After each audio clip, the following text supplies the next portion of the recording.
the way it started out, but then the more it came about, like it looks more fantasy, so it looked overall intriguing.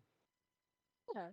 I'm kind of like looking at the trailer again. Yeah, it just covered kind of like some, some scenes, whatever. But it looks cool. It probably isn't my type of game, but the fantasy element is is there for me. We'll see how that goes. But yeah, yeah. Next up, I believe we have Clockwork Revolution. I believe that's the next up on our list. Which is Yes. also coming to PC Game Pass day one, as well as Xbox Series, XS, Windows, PC, Steam, and cloud gaming. This game looked really, really interesting to me. I love steampunk, and I love time travel, and those were two elements that were definitely adamant throughout the gameplay. Later on, it says that you'll be able to time travel with some kind of like new invention that allows time travel into the past, and whatever decision you make in the past affects the present day future, from the scenery to the character interactions, which I think is really cool. So, what are you guys' thoughts on this game, Vash? It's pretty intriguing. I've never played the previous game because I think this is a second one, I believe. Oh, And really? yeah, from what I was looking at, if not, I could be totally wrong. But overall, it is intriguing the way they show something happening and then went back in time. Show something happening, went back in time. So at first, I was really intrigued, like, what the hell's like? Is this a glitch in the showcase or something? But I'm like, oh no, this is part of the game. And it was like the whole gears, the whole details. It reminded me a bit of Transformers, like when they transform, like all the detail of the gears being uh, very well animated. So it was very fascinating to see that. And I love how they just ended. Like the only thing I remember from Clockwork the most is the way they say, "Stay tuned for stay tuned for the future of when the game comes out." Like they have no release date. That to me was the most funniest thing of how they said it. But but the game itself is fascinating, and I love how they said that whatever you do in the past will affect the future, because that's what we all believe. The story or the theory involving time travel. So I'm curious to see how this game will act on it. Like, how many times can you change it and it will affect in the future? So I'm very curious about that too. Yeah, Bo. Um, Clockwork looked actually Clockwork looked interesting. So basically, many people who made the Clockwork are the same people uh who made the game We Happy People. Yeah, So yeah. yeah, Oh wait, so no. It says Wasteland and Arcanum. Arcanum. Is that this? Uh, Yeah, okay, it yeah, could be those two. are I'm sorry. yeah. So I think that yeah, I think that the same people that made We Happy People, and it looked like a real good game. And I actually like We Happy People. So the way that they showcase the Clockwork, it actually got me interested to see, like I said, when you got games that you play and then your actions basically affect the way you play, it basically that what draws me. So basically, you have like actions that affect your game throughout the entire game. So I should look forward to playing the game when it comes out. I believe it's going to be on Xbox Game Pass day one, which I did see is right here on rating. So I mean, it looks like it's going to be good. Like I I'm all in for it. So it's interesting. Yeah. It's intriguing. So like I said, time demolition. So everything you do affects your game. So that's why I like games that basically your choice determine how you want to play the game. Right, and it makes you play a little more carefully, which I love, or play chaotically. It doesn't matter, or it's you kind of can explore all you want to. What's good, Abe? Abe just joined us. First of all, What's good? What's good? um, How y'all doing today? How y'all doing today? we're doing good. How about you? Doing well. I know you said you caught the Xbox showcase. So what did you think about Yeah. the Clockwork Revolution? Um. Uh, First off, I was definitely excited about the gameplay. It looked great. It was exciting, especially I like that the lead, or at least one of the main characters, is a black woman.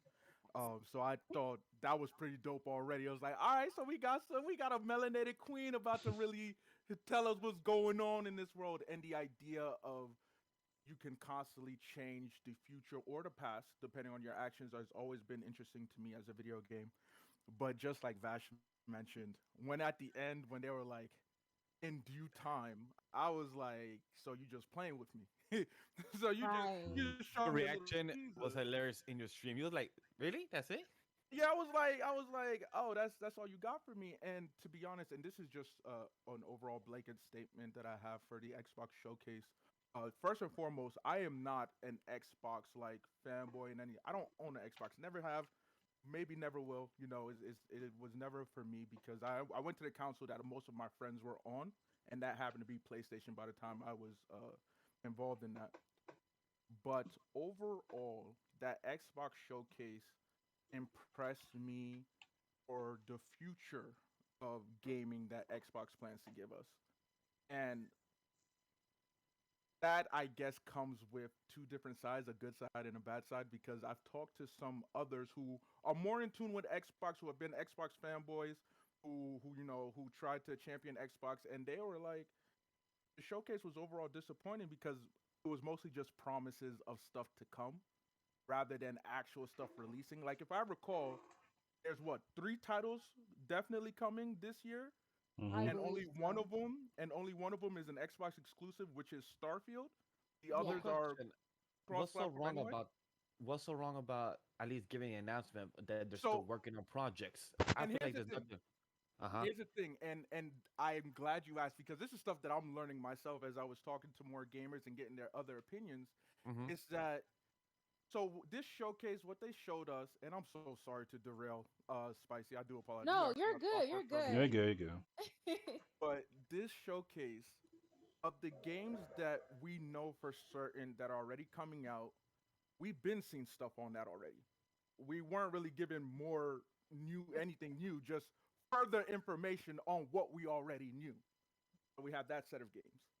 And we have the games that are coming out on all platforms anyway.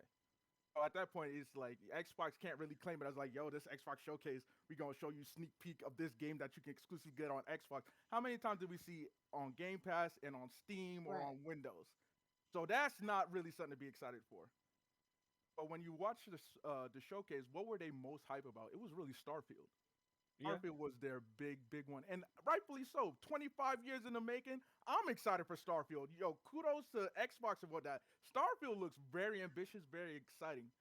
But as I bring it back to Clockwork Revolution, my issue with the showcase, and this is something that I realized later, was that with all the promises and CGI trailers can look great, right? They can be well, they can get you excited. But what happens when the actual game comes out? What happens when we see? When are we going to actually see gameplay mechanics? It's again, it's cool to announce all this stuff, but when you're telling me in due time, what the hell does that mean? Does that mean in like 25 years? Is this going to be another 25-year project? Is it Right. in 5 years? Is it next month? Is it in 2 years? Is it going to be forever delayed? Like, there's too Right. many uncertainties. So, on one hand, I was excited and overall pleased because it got me excited for what's to come if things stay on track. But on the other hand, it's just like, but there's nothing that I can play anytime soon, regardless. So there's nothing immediately that I can enjoy. I'm just gonna be like, yo, that Fable trailer, that shit was fire. Yo, I can't wait to play that. When is Fable coming out? Oh no, but I can't wait, dog. Look, I can't wait. and It's that's it. like, oh, And okay. that's and I feel that because that's me with the Wonder Woman game that got announced like 3 years back, and we had never heard it. Same with Wolverine, where it's like, okay, can we? I need at least a year. You have to give me a season, whatever. Just say coming soon, sometime within this year. I don't care how long it is. Just tell me a year so I have something to look forward to. When you say coming as soon, it's like, all right, cool. I can easily But forget that's it. Like but that's tough because it's like they could say, like, for example, with what happened to Cyberpunk, they had a date to be released at the end of the fall of, for example, 2023, but then they had to push it. They bugs fixes, things happen, shareholders, things that happen behind the scenes, whatever the case was. They they made themselves look bad, and now they had a bad reputation. And then the anime maybe helped them, and now they have a whole DLC coming out. So I'm fine with, like, for example, well, the Wonder Woman game. Yes, it was announced 3 years ago. The Wolverine game is, I'm excited for that whenever it gets released in 2025. Who knows when?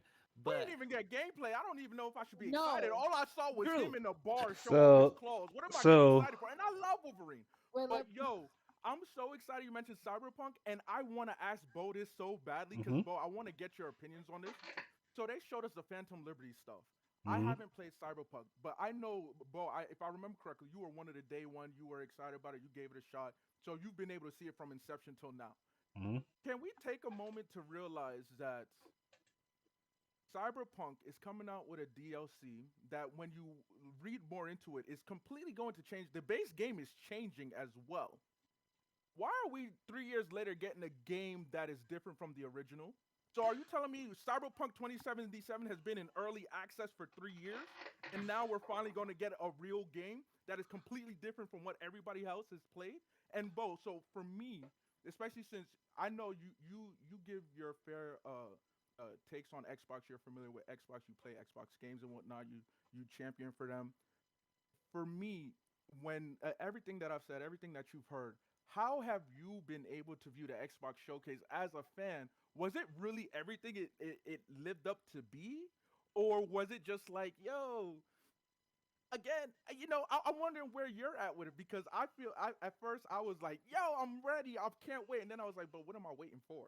What am I waiting for? all right. So my expectation for the Xbox showcase was like a low, not a bad low, but to a point that like, okay, if I'm gonna watch the showcase, I'm gonna be happy or all right with what it's gonna show. And from what I saw, the Xbox showcase actually showed more than what I expected. Like the one thing that I was only expecting was, give me updates on the games you're working on or games that you plan on releasing. So when they like started out with like the Fable in a thriller when it came out, I was like, okay, ex- some expectations are already reached. Now, if nobody knew, some of the some of what was shown on the Fable was actually in-game footage without the user interface. So mm, when people said there's no gameplay of Fable, that some of it is actually gameplay of what you see. That's why in the bottom, when it shows on the bottom right there, it says in-game footage. That is game footage being recorded while they were testing the game and everything. So that's basically at least of what you can somewhat expect in Fable. So I'm like, okay, cool. You can fight giants. You could still kick chickens in Fable. You can, battle the way you want to fight. It's all there. Fable is all there. Like, I'm good with it. The rest, I was cool with it because they announced Avoid. They gave us an update on Avoid. We saw some gameplay. These are games that was announced 2 years ago. So basically, we're now getting the update now. So I'm like, okay, that was fine. I just need updates on the games that because people trash Xbox because they think that Xbox always bring out broken games, which is not entirely true. Not every Xbox game is broken. It's just that, for example, Redfield, the only reason that it came out the way it is because we already know that Redfield they You were mean short Redfall, not staff. Redfield? Sorry, Redfall.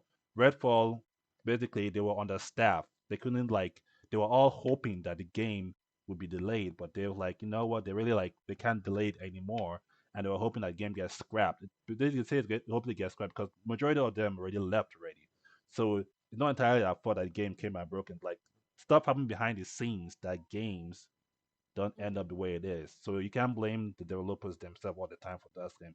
But anyway, back to the showcase. The showcase itself was decent enough to say, hey, you showed me what I want to see, and you showed me what to expect this year. So next year, when you say all these games are coming out next year, my expectations is that okay, this is what I look forward to next year. And you showed us games that are going to Game Pass day one. Now, just because the games are multi-platform it's fine. But when you say it's on Game Pass day one, it gives me as the gamer a chance to try out the game on Game Pass without having to worry about if I'm going to buy this amount of games that's going to come out this month. That way I agreed on could that too. That way I could say, okay, you know what, this game is actually cool. Let me go ahead and buy the game so I can support the developers and the people who put all the hard work money on the game. So overall, it was great. The showcase, they showed everything. Persona 3, all that shit was all great. Better than PlayStation, like I look at this point, anything's better than PlayStation showcase. It was better than PlayStation. They showed games, games, games. That's all I wanted and asked for. Nothing else. Not no movie trailers or whatnot, or like side like advertisements of like you to do this and that. It's all just games, games, games. That's what any showcase should be about. Yeah. I love that. So kind of going into Fable, I am not familiar with the Fable anything. I'm guessing it's like a continuation. It's a sequel game from what y'all were saying, Well, it looks So or like is it it? could be a reboot of because Or, there's been 3 or 4 iterations of three. Fable, 3 iterations. okay. So I don't know if this is like a four or this is just a complete like, yo, we're about to Yeah. tell a new story, new universe, kind of how like MK1 is rebooting their series. Right. So But watching the trailer, I liked the comedy aspect of it, and I liked how like the heroes are like small, kind of like in the scene with God of War where you're playing as Loki and what's her name against the giants. I was like, okay, I like these kind of games where it's like you're kind of like evading in different situations. Bo kind of gave his take on the game, but what were y'all thoughts on Fable? Fable, as well, I've never played, but who doesn't love a good story, a fairy tale story where you can encounter some of your favorite fairy tales from all over the world and whatnot? The trailer to start off the showcase with the Fable trailer, I think was a great move by Xbox. One, it really set the tone. It captured me. I was like, "Yo, what is this?" Okay, because again, I'm not familiar with Fable, so I wasn't sure what to expect. And then when I'm watching, I'm like, "Yo, this shit is funny." And then the plot twist of the giant, the black man was the Right. giant this whole time, and he got his ass whooped, and she eat the sandwich on top of his broken glasses. I was like, I felt some type of way, but I was like, yo, I would definitely want to check this game out. Again, it's just a matter of when, but at least we know they gave us so much, like Bo mentioned, and I made sure to pay attention. Every time you watch these showcases, look at the bottom of the screen. They'll tell you whether there's in-game footage or not, or even if it's alpha footage or not. And that's important to know because that at least gives you an idea of timeline-wise where are they at. And with Fable, like Bo mentioned, a lot of it was in-game footage that they took. So it was just like, all right, so for the most part, we should be expecting you soon. At least I would say latest 2025, unless barring any serious delays, right? Barring any serious delays. But I thought it was a funny way to start the showcase. It was a strong start, and it made me, wanna look into it. And as Bo mentioned with Game Pass too, the fact that not only with Fable, with every game they kept mentioning, most of them were going to be day one Game Pass exclusives. Again, I'm a person who started gaming on a PlayStation who now, even though I still game on a PlayStation, I also use a PC. And to be honest, PC is where a lot of Yeah. things, yeah, Where it's So at, you Yeah. know? exactly. So for me, the Xbox showcase just basically said, especially with Dave, I was like, I gotta get Game Pass. Game Pass is a must, just as a gamer, as a streamer, as a content creator. Game Pass is Right. a must because I want to be able to try a lot of these cool games that look good with cinematic trailers, that look engaging, and want to see what it's really about. Because, again, Bo mentioned Redfall. Redfall was. Baby girl was really hyped about Redfall. She was looking forward to it. She loved the trailer. She loved everything about it. Then she started playing the game and she's like, "What is this?" And that's so sad because I was also too excited for Redfall. So when I was Yeah, I was noticing a lot sad. of people were like, "What is this like trash?" I was like, "Wait, what?" Yeah, So that was disheartening for me. I but was like, "Okay, again, people got to at least play it on Game Pass and determine for themselves first and foremost, okay, is this a game I want to support? Unfortunately, it wasn't because of all the issues that came with it. And it's another reason why I know we're going to mention this later, but the one that really caught my eye, South of Midnight, I was like, that shit looked beautiful, but I don't want a Redfall situation too. So at the the word." moment, let me temper expectations. Let me wait Yeah. for in-game footage to come out. And Right. at this point, I'll probably have to wait another year at another showcase, or maybe in 2 years. But Fable, back to Fable, I enjoyed it. I thought it was fun. It got me interested. It got me intrigued. I definitely am looking forward to when that game comes out and when we get more information on Fable. Yeah. So kind of, we're gonna touch on South of Midnight in like one in a second because that game was so good. All right. Going into Hellblade 2, Sinu Saga. So I am again. I'm not familiar with any of the Hellblades anything, but another PC Game Pass day one. Also coming to Xbox Series X, Windows, PC, and Steam. Yeah, we got thoughts on this again. I'm not familiar, but the trailer looked really cool. I liked the I guess like just like the inner turmoil of this character. I don't know her story. But yeah, Bo, since you're kind of more into Hellblade. So Hellblade is basically you play as a female warrior who is going to I believe is what's the can't remember the name of the place. Asgard. So they're going to Asgard, going to hell. In Asgard, going to hell to. So basically, she's going to hell to see about getting her husband's soul back. And Mm. you basically play her.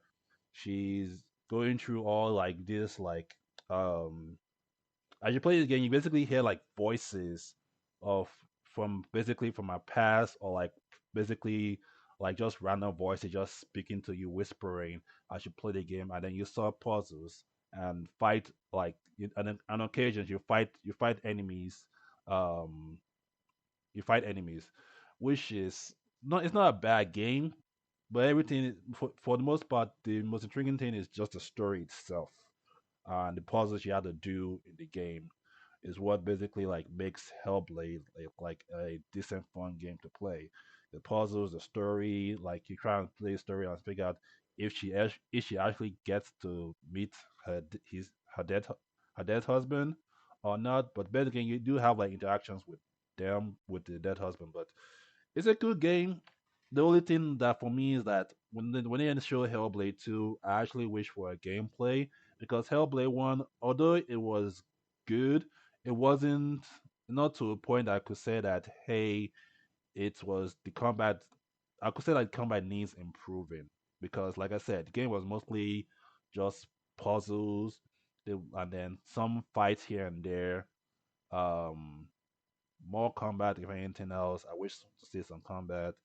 Storyline, I know the story is gonna be great, so I ain't worried about the story because it has that dark themed like storytelling that Right. that makes you want to like invest into to see what happens when you reach the end of the game. All Yeah, right, yeah. man. I'll say this: Hellblade 2, the trailer. I thought I was watching some artistic horror movie, low key. I was Facts. like, yo, Right, yo, That right. monologue was amazing. the The voice way the acting was fantastic too. voices were coming from different Yeah. angles, the the coloring, the claustrophobic vibes you got. I was like, yo, I'm here for the story and the story alone at this point. So I'm Hmm. very glad that Bo is basically co-signing saying that the story is great. Mm. In terms of it being a more puzzle type game, I love me my combat too. So I'll wait to see. I but Hellblade 2 did enough for me where I said, okay, I already went to Steam. I went to see how much Hellblade 1 was. I was like, okay, that's going to have. I have to play it. I have to play it at this time. I have to experience the game. I have to experience the story because, yo, man, you know me. I love my horror movies. I love my creepiness, and that shit had me going Yo, out. A baby girl was watching. She was like, yo, what is going on? I was like, I don't know. What game is this? I was like, what is look, the when this? the voices, how she was just like speaking out to herself. They're like, she's ready. I was like, bro, what is like what? I have a lot of questions, and I love intriguing shows like that make you want to go and be like, okay, this is part two or two. What is the first one like? You know what I'm saying? So it got me hooked. Vash, what about you? Before we move on. It is a really interesting trailer. Like what Abe said, the voice acting was fantastic. The whole monologue of her talking to herself. Girl was having a conversation. I feel like it was third person or fourth person. Like she was having a conversation within herself, against herself, and trying to fight against herself. Like it felt so weird, but it felt like in a cool way. I don't know much about the Hellblade story or the series, but once Bo said that it involves Olympics, Olympic, got me a bit curious because I love the Greek mythology. So this might be a game that I could try out on Game Pass. But it's pretty interesting to know that the game is looking how well it is, which is just sneak peek they gave us. I never played it, or I don't know if any of my friends have that played it, but looks pretty interesting. Other than just the way they showed us. Hmm. So we'll see more. Hopefully, we'll see more gameplay of that in the future. Now, moving on to the game that got me hyped. I almost fell out of my damn chair. South of Midnight. Now, this is also a Game Pass, day one Game Pass, which it better be because I would have been pissed off if I could not have played this game. Okay, I would have went and found a way to get an Xbox, bro. I would have found a way. But it's from the creators Mm. of Contrast and We Happy Few. It is a spellbinding third-person action Ah. adventure game set in the American Deep South, and it will also be following a lot of Southern folklore, which I thought was really cool. You don't really see that a lot of games, but I there's a lot of them. So I'm really excited, and I did some research, and I found out that the company of the game, they're saying that black women are working on this game for sure. Like they made it known they're like black women and women of color are helping to work with the development of the character Hazel, who is who we see in the trailer. And she is a weaver. Something happens tragically in her family to where she turns into a weaver and she has to find a way to help her hometown. A very relatable story. I just love that undertone. So, what are your thoughts on the trailer of this game, on the character Hazel, and all of that information? Because I'm just excited. Uh, Well, Abe. I was excited that we was in the deep south. We was in the bayou, baby. We The Bayou. We was taking we blues songs. oh Okay, god, old school blues. Like this, look. this is as black as we got. We about to get with this game. I was like, oh, I even had to, I was watching the showcase live. I even went to rewatch it, to pause the live and to go back and to rewatch it a couple of times. Artistically, it looked great. I love the music choice. I love the look. I love the voice acting. Um, it has me excited. It did what it needed to do. It piqued my interest. Now it's a matter of what else are you going to give me? What Right. more about the story are you going to give me? And when can I expect an update at the least? Like, it's cool that you want to tease me and introduce me to something, and it's great. You did that. Now, I'm being patient. What's next? What's next? And the back to the animation, like it was almost like a claymation type arcane deal. I don't know animation stuff, but like it reminded me a lot of Arcane's animation a little bit. Especially with the character design of Hazel. She reminded me of what's her name from Arcane. I forgot her name. But it was very like Coraline, you know what I'm saying, like type of aspect with that animation, which adds into the whole folklore fable of it. But yeah, I'm excited what the gameplay is gonna look like. Cause again, it's a third person action adventure, so it's like, how is that going to look? Um, but yeah, Bo, what were your thoughts on it before I rumble out into Oh space? yeah, yeah.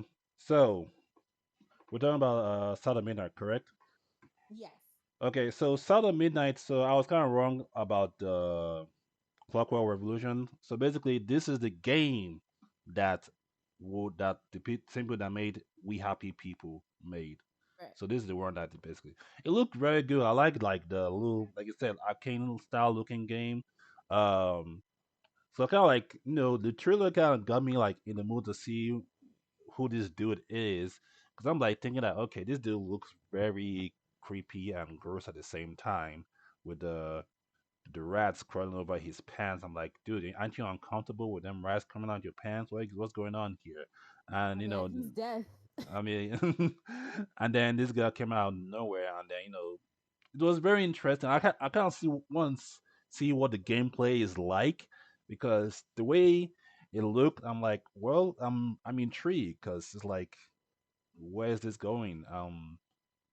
it's like I mean it's like one of those games like they just showed like trailer and like just ask yourself like so what's this game gonna be about? What's the gameplay gonna be all about? Like I know what the story is about, but the gameplay will be nice to see to Mm-hmm.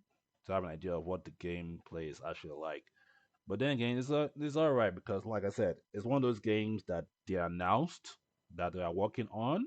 So we'll most likely get a gameplay of it, like probably like late this year or early next year. Yeah. Um, so can't wait to see. It's like if it's basically says if it's like first person survival horror game. So I'm actually down for it. Survival horror game. Not much of a roguelike person because it has roguelike elements. But you know what? I'm going to try games. That looks interesting. So let's see how it what's one called? Let's say I like when it like going down the years and see if they have like gameplay of it and see us like so. But yeah, overall it looked good. Can't wait to try it whenever it comes. Like gameplay. And it's pretty good. I like it. You know. Yeah, and what I liked about the trailer was kind of what we've been talking about in terms of like not theatrical trailers. This one, it sold you on Hazel's character. Like she came out the gun being like, "Hey yo, you owe me a favor. I'm looking for this monster." Like completely unfazed, and I was sold. I was like, "Oh yeah, this is how you introduce a character." And I like the again, I like her character. I like the monster elements. Obviously that was Death who was playing the singing the blues. I mean, that much was obvious, and the fact that Death owes her a favor, I'm like, what did you do? So, like, Death owes you a favor again. I am sold. So many things sold. But yeah, Bash. Before we move on, what were your thoughts? Final thoughts on South of Midnight? You guys said it. My favorite thing they said is the folklore of Southern because in games over the years it's always been Greek mythology, it's always been Right. it's always been a few of Japan's folklore, which is good. They have great folklore, but there's been such good folklore in other countries and other cultures that has not been touched or tapped in any way in any type of medium. And finally now we're getting stories being told in movies, TV shows, and now finally in comics, and now recently in games now. So it's finally great to see stories of folklores being told. So that's one thing. Once I heard about this game, it's Southern folklore being told, a black female, and also like you said, Spicy, that Death owes her a favor. Now it gives us the curiosity, like, okay, now what is it? What was the stipulation for that to happen? Because you, in most folklores, Death don't owe people a favor. You owe Death a favor. So for that to happen, now what was the interesting event for that to occur? So in that case, it's like this story just got me intrigued just because of that synopsis, even though it didn't give us no gameplay, but just how it looks like. And also like the area, for some reason it gave me of the Princess and the Frog type of feel.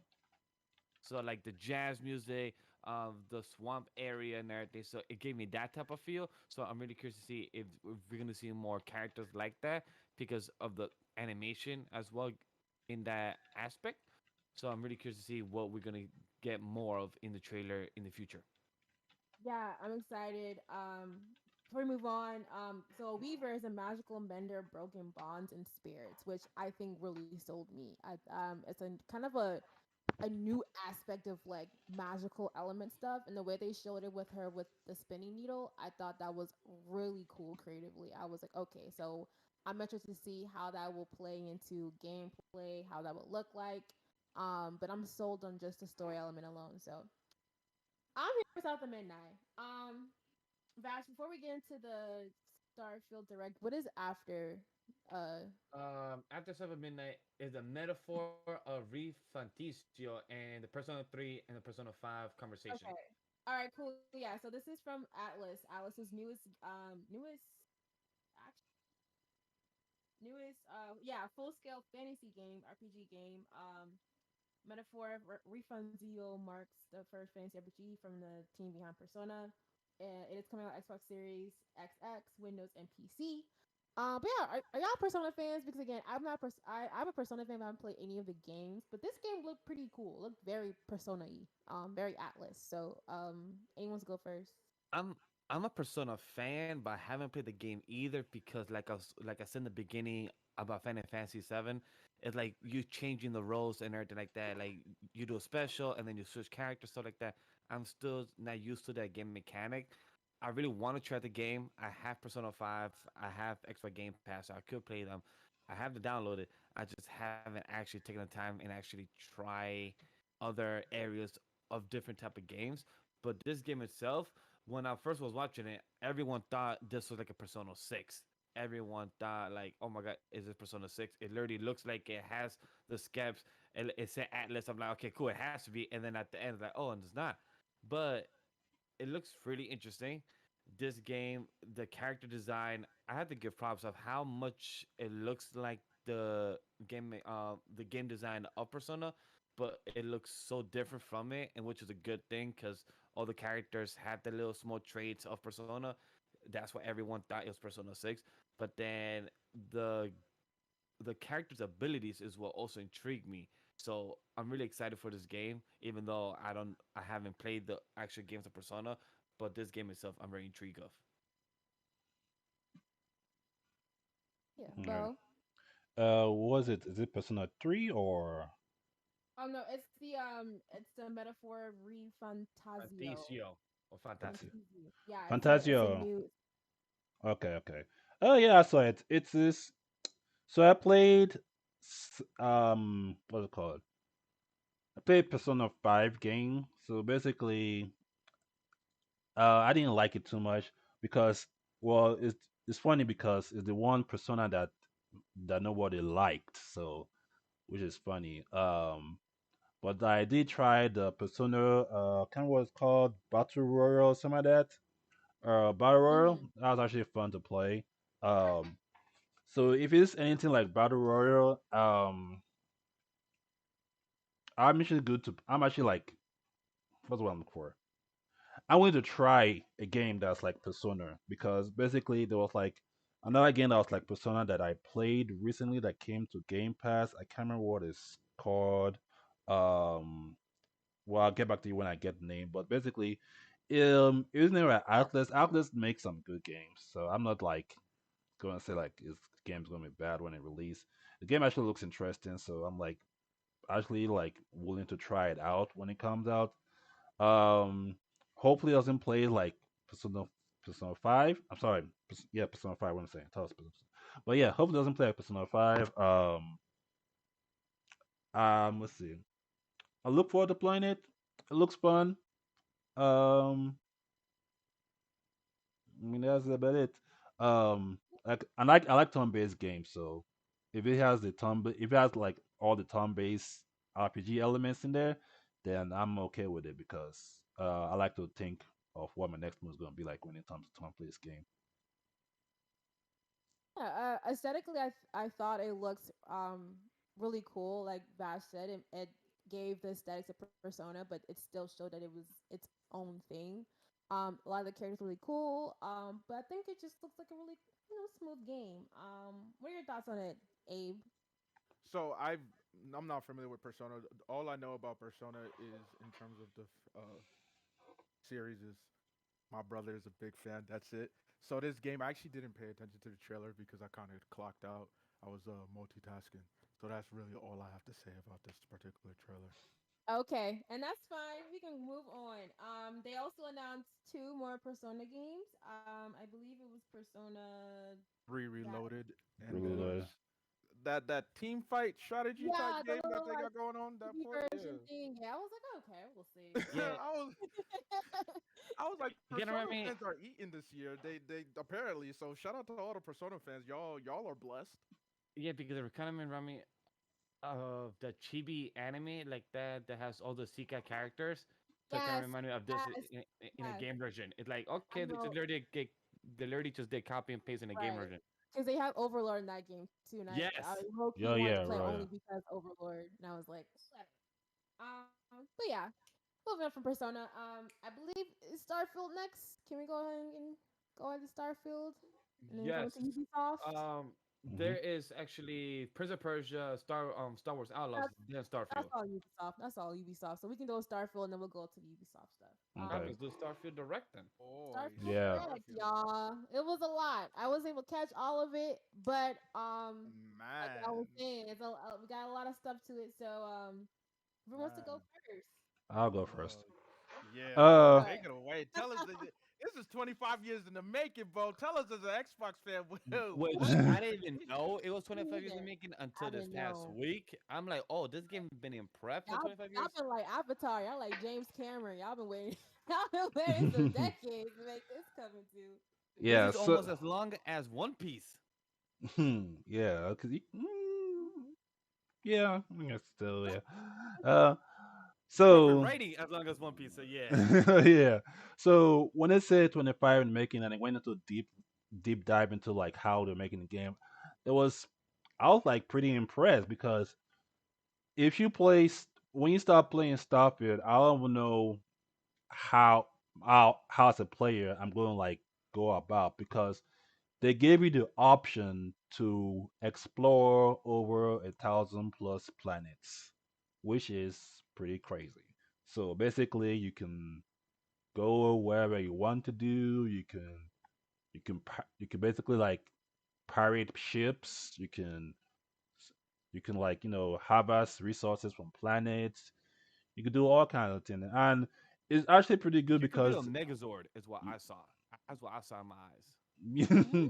yeah, you can actually, but in a way you can.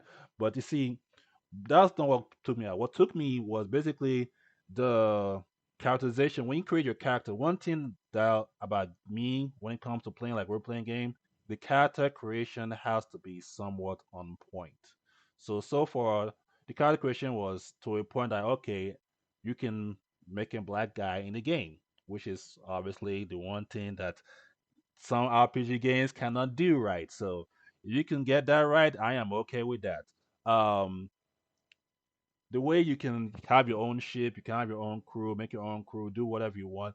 Basically, you can do whatever you want, which is basically what most of Bethesda game is about. But this time, you're basically a space cowboy, to put it in fact. So 25 years in the making of a game that they basically took everything into like knowing how NASA do things, knowing how basically astronauts do things, or how the galaxy, how they calculate do all kind of astronomical shit to put in the game. It's like I was like, man, you guys put a lot of shit in this game. Like basically, I was like making more spacey. Like I don't know to put that much into a game.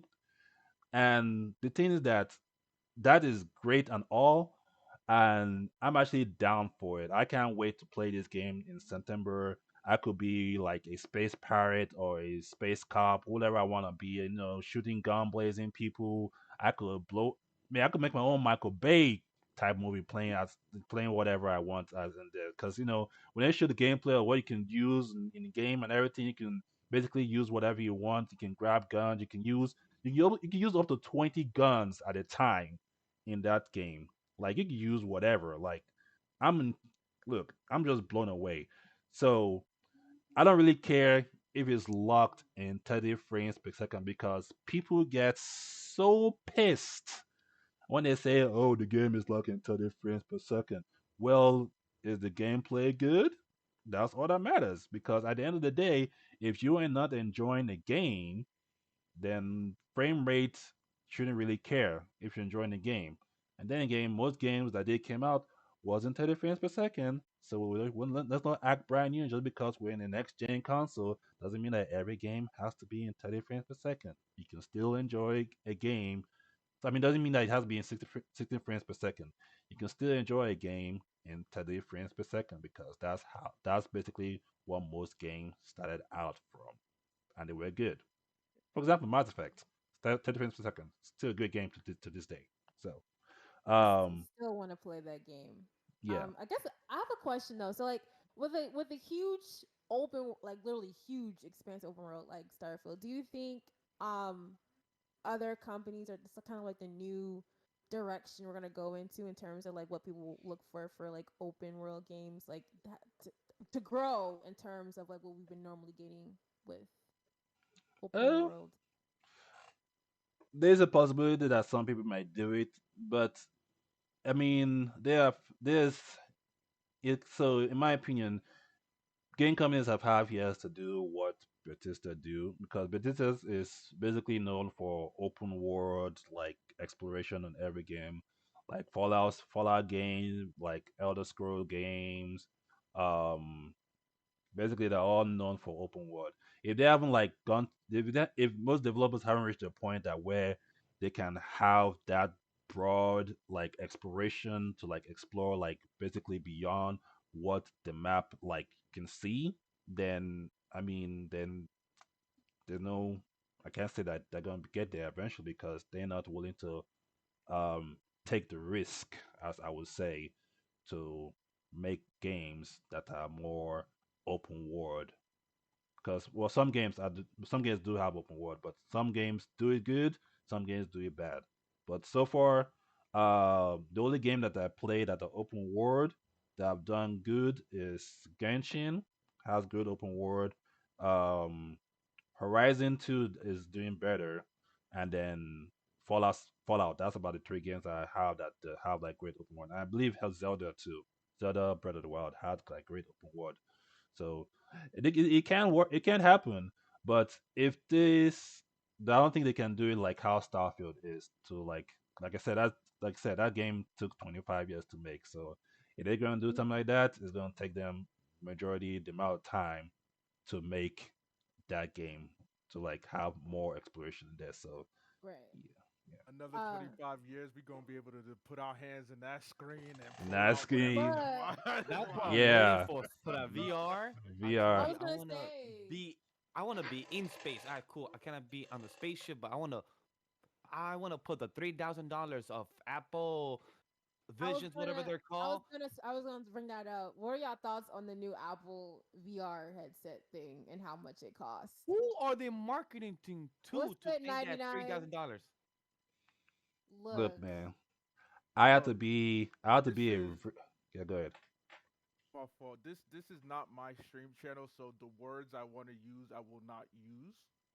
But for that price tag, that thing better be able to do some things. oh my It better god, be able to do some things I'm gonna need it to do some things. I That's all better I'm be gonna say. seeing 12K HP happening.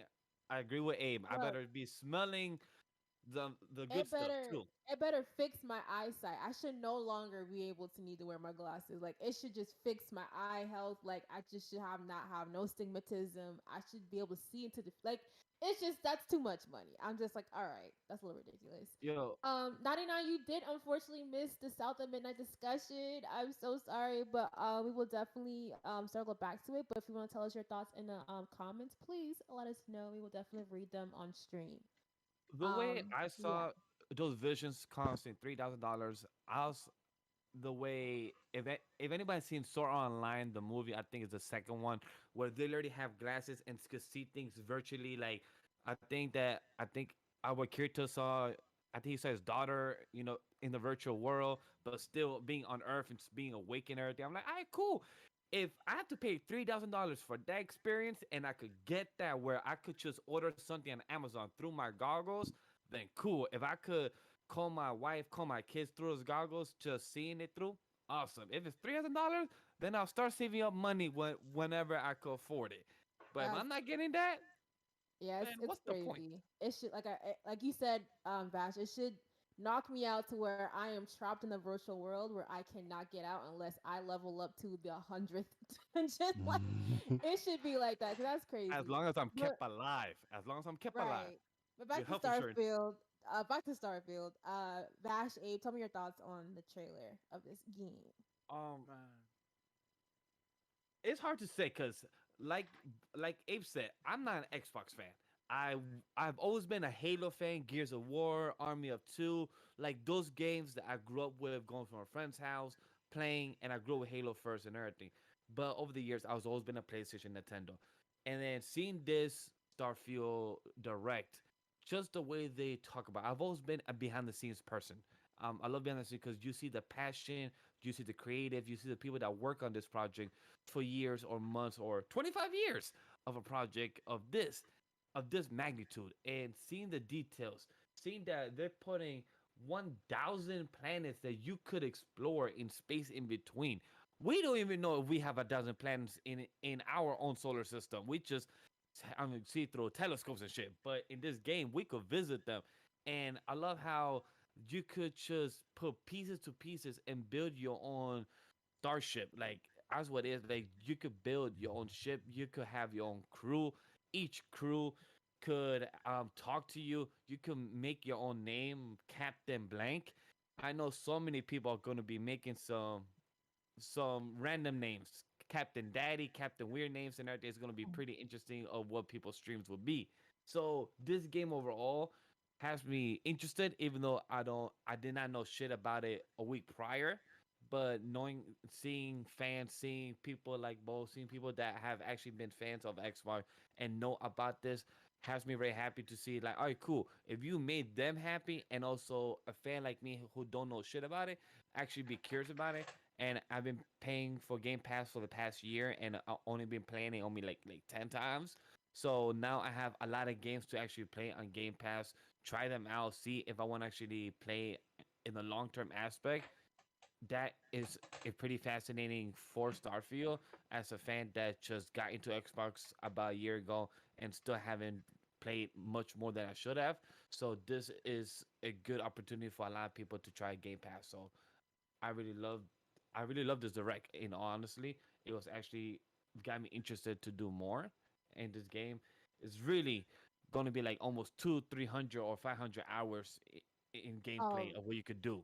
I am Mm-hmm. sure it's gonna be a lot of hours on this game. Before we get into not Bash, Abe, 99 says concerning South of Midnight. I'm from the Deep South, so I am too hype about this game. My culture, lol. The logo had bottle on a tree. I mean, let's go. I did notice that. I did notice the bottle on a tree. I thought it was really cool, and like of course the Weaver threads throughout the tree of life. I thought that was really, really cool. So I'm excited about this game a lot. All right, but yeah, let us know your thoughts on Starfield before we head on to Ubisoft to another open world game.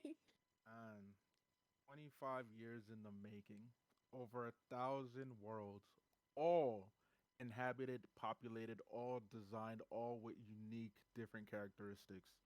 Um, they used the term that me and baby girl like, NASA punk, when it came to Mm. the attention to detail in terms of like, yes, we wanted to be realistic but also fun. We wanted to be creative but also different, and uh, it was mentioned the customization.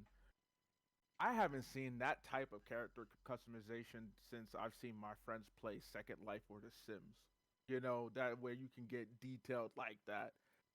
This is different. Like they had, you can make your man look like he been working in the coal mine for 45 years of his life. He looking all wrinkled and grizzled and all that jazz. It's crazy That's to true. a T. Like just the user interface just was overwhelming. I'm not even Yeah. gonna lie, it was overwhelming. I'm looking at this graph like saying, look, realistically, for me, I'm not going to do a deep dive into this character.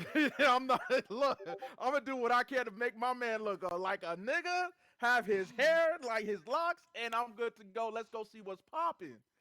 But I also love that level, that in-depth customization. Not only applies to your character, but also to the ship. I mean, Yeah. did you see just how much customization you can do to the ship, down to the individual parts? Wifey was like, I ain't here for all that. I just want to put one thing to make the ship bigger, and I'm like, they still got that. But if you want to get down to the nitty gritty, I'm like, yo, you can replace each individual weapon slot, each individual side. I'm like, yo, What for a lot of I just want to add to that. Well, I do hope with that, all the details you could change in everything. I hope they have like an auto fix, like the computer or the AI could do a ship for you. Because I know if I do it myself, I'm presets gonna Oh, would be spend, nice. yeah, like presets, because Sims. I'm gonna spend like 6, 12 hours on that shit, Right. and I'm like, I can't. I Right. don't need to fix my beer, my shit now. Just auto fix, boom. Just give me the right ship I need right now. because I don't got time for that. Look, Right. the artistic gamers are going to eat with Starfield. Bro, We about I to But see can't wait for the videos photo or to see. designs. Yeah, Oh my bro. god. And I know there's a lot of people that can speed. I don't think you can speed run an open world, but people try. Like With I a want to thousand know. worlds? I want to know. I want to see someone trying to speed run this game. When do you sleep? When do you eat? I Bro, bet people you, people Finish will your do it. build. People Okay, will I, do so it, bro. I so bet you IGN will pop out saying that somebody did a speed run within 5 days Day or some shit. one. yeah, I so don't, it's I don't very think it's that's I don't think that's possible. so it's possible to speed run the game only if you do the main missions. So if they just do all And the at main that point, missions, with a thousand worlds? Are you enjoying the game? no, you're not really enjoying the game just speed running. No, 25 a game that's been 25 years. You're speed running. look, 25 years. You're going You're to just speed doing run? you're Oh just no. doing that because you want to be you want to be written in an article. That's the only reason you're doing that. There's Wrap it the no way. fuck up. Wrap it the dude, fuck up. Ain't yeah, no damn way. You are not There's enjoying the game at that point. Get Bro, out of uh, here. people do that, bro. Like you'd be surprised. What's you'd good, be Oh Cat No my Ear? surprised. Welcome to the stream. But yeah, like I kid you not, within like the first day or 2 days, someone will have a speed run of Starfield out. It's gonna be like, bro, why? Enjoy the game. I'll be so disappointed if I see that when the game comes out on September 6th. If I see something on September 8th saying that somebody already speed run, I'm like, so you must have not slept then. You must have not slept in the past 56 hours for you to have done something like that. No. I'm dead expecting the first 12 hours people are just going to be stuck on their character customization. I'm I expecting the would. first 12 hours I just to be would. that solely. I would do Yeah. that. All we're going to see is screenshots and clips of people designing their characters. That's all we're going to see for the first couple of days. If anybody's like, "Yo, so I finished the main mission," I was stuck three I'm hours. leaving. I'll I'm do my leaving. FIFA character. My FIFA character. I was stuck in 3 hours just to find the right shape of beard, the character, the hair, the skin tone, and everything. I was stuck in 3 hours. I texted my brother like, "Yo, I finally got my character." Like, wait, you stuck in it for how long? I'm like, nah, I was just having fun for 3 hours. Like, bro, why you took so long? Because it gave me the opportunity to play around with the mechanics. So imagine with Starfield, people would be stuck doing that for maybe for 2 days. Crazy. All right, before we move on to Ubisoft's showcase, are there any other games that you guys want to talk about before we I segue do. on? Yeah, Like one like a dragon. I forgot what's the whole name. Yakuza. Yakuza, Yeah, yeah. Yeah. Yakuza like a title. dragon, infinite wealth. I gotta give props for the animation team, the way they promoted this trailer, the way the arm, the shell blocking the dongle. My man, it's just the way that they just kept trying to block it very well. My man did not feel a breeze throughout the whole time. Like, my man, you got no shorts, no. You didn't feel a breeze between those ass cheeks or something, my guy. That's one. Two, I have never played the Yakuza games. I have been wanting to. I heard of them. Mm. I think a couple of my friends have played them on stream. I watched them and everything. But the games look so good. The story, they have had I think karaoke during the games too. They seem so entertaining, and I'm happy this is their sixth one or the seventh game in their lineup. And also, a lot of um, people have a theory that this game is in Hawaii now, because a lot of people are It thinking looked that, like Cali. or Cali it's or Miami as well. Yeah, I heard a lot of people saying either of those three. it looked like they're definitely in America. We know that's for sure. hmm But yeah, it kind of like I know most of them are on Game Pass. I've been meaning to play some of the Yakuza games, but they tend to do fairly well. I mean, they're very popular, heavily memed. But yeah, this game looked really intriguing to me. But yeah, we guys, anyone else's thoughts on that before we? I own a couple Yakuza titles. I haven't really played them. But the trailer look was funny. I thought they were probably in somewhere in California on the California beach. The Yeah, game, and I've been tweeting about this damn near every day. It's only been 2 days since it came out, but it's a game I have no intention of ever playing. It's not the game for me. But I swear, this is a public service announcement. Anybody I know who streams, whether you stream online, whether you stream in the Discord, if you plan on playing Microsoft Flight Simulator 2024, please let me know. I want to watch that shit. I was sitting there for the trailer. As soon as it came on, I said, "And I'm about to clock the hell out because that's what I did. this ain't for me.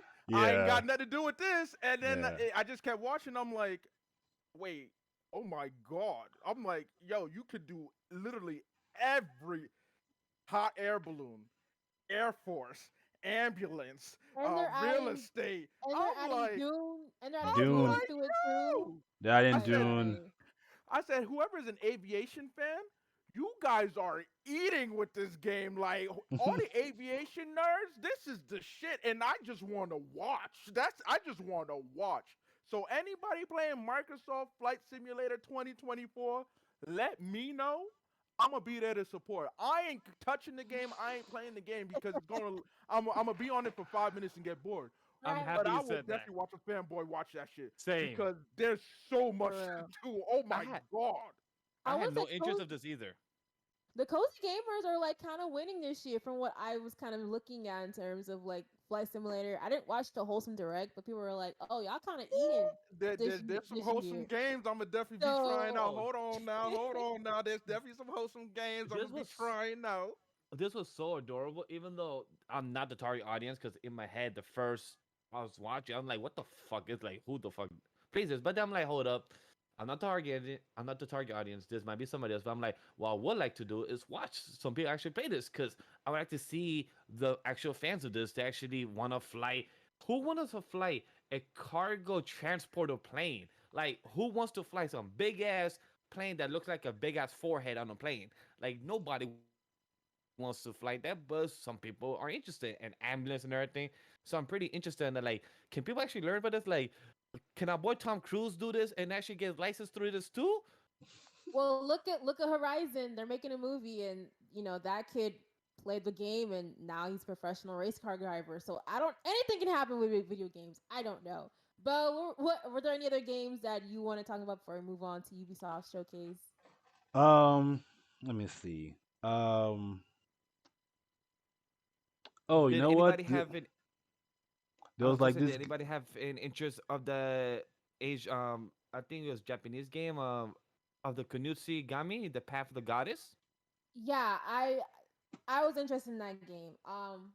Because it like although it was a Capcom game, it didn't feel like it was a Capcom game. Like it did in certain elements in terms of like the fantasy and like the monster designs. Like it kind of reminded me of like DMC's like element of monsters, but like it was different. I liked it a lot. I liked the fights, the fight elements of it. But I was sold on the artistic design of the game, obviously. So it's kind of it's up there. It's not like high on my list, but it's definitely up there in terms of like new games and Capcom games. That was the only Capcom game I think that's coming out fairly soon with their showcase. But yeah.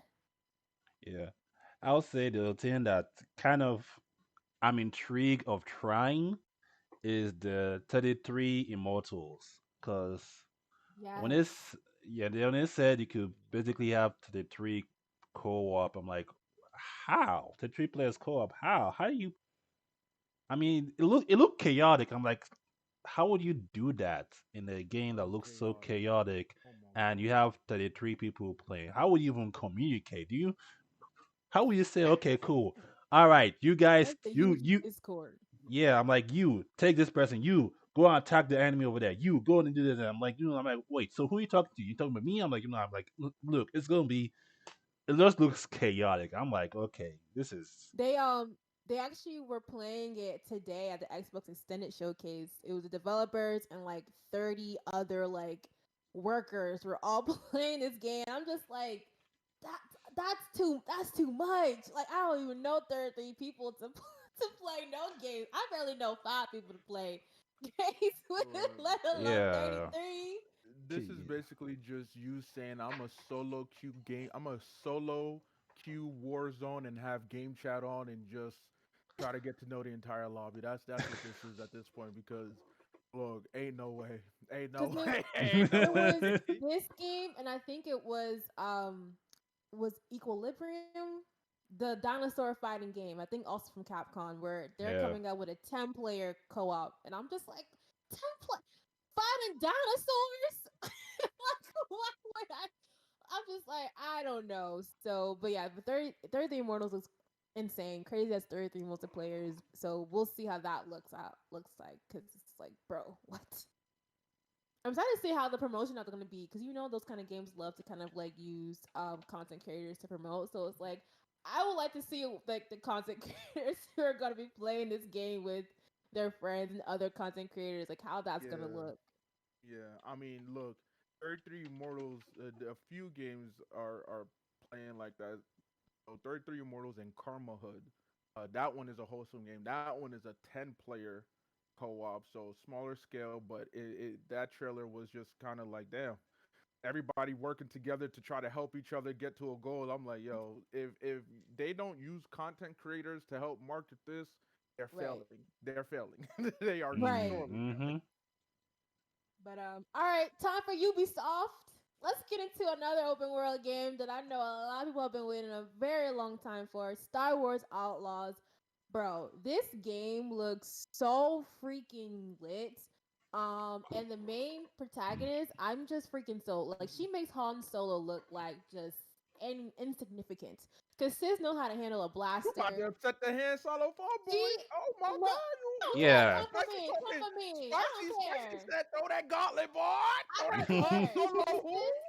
Sis was she was like what you said. She had the sharpshooter out. Okay, she was shooting. She was shooting first. She was not playing no games. I loved her swag. She had a swaggy ass joy too. I was like, this show look kind of fine. I don't like this. Why they got me feeling these feelings? But not just that. The place was really cool. A very I don't say I call them sneaky sneaks games, but I like how you can kind of like it's open world. There's different elements you can utilize your pet to help you out. I think her name is Minx. But yeah, we're gonna initial thoughts on this game and then the gameplay that they showed during Ubisoft. Abe.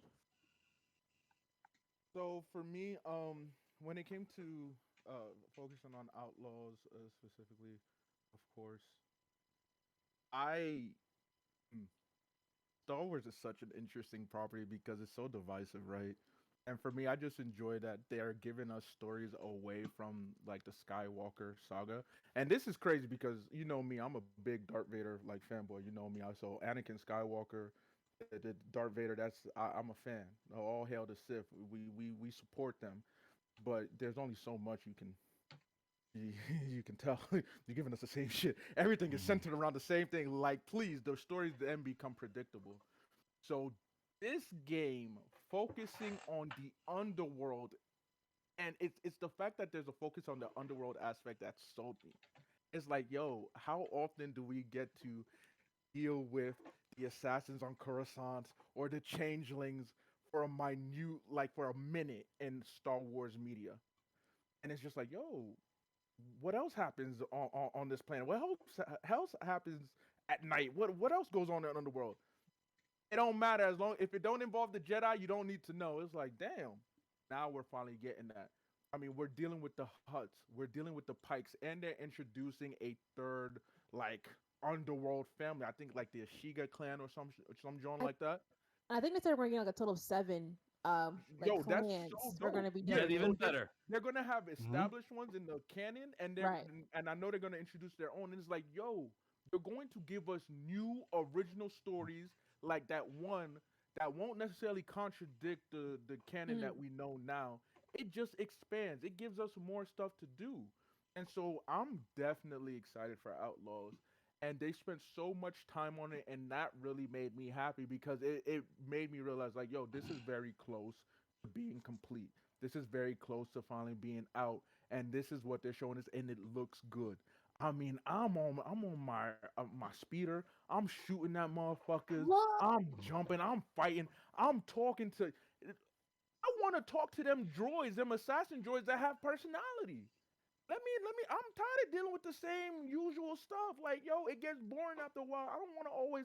We love lightsabers. We love the Force, but damn, we know not everybody can use a lightsaber or the Force in Star Wars. So what are they doing? What can we play their side? Can we interact with them?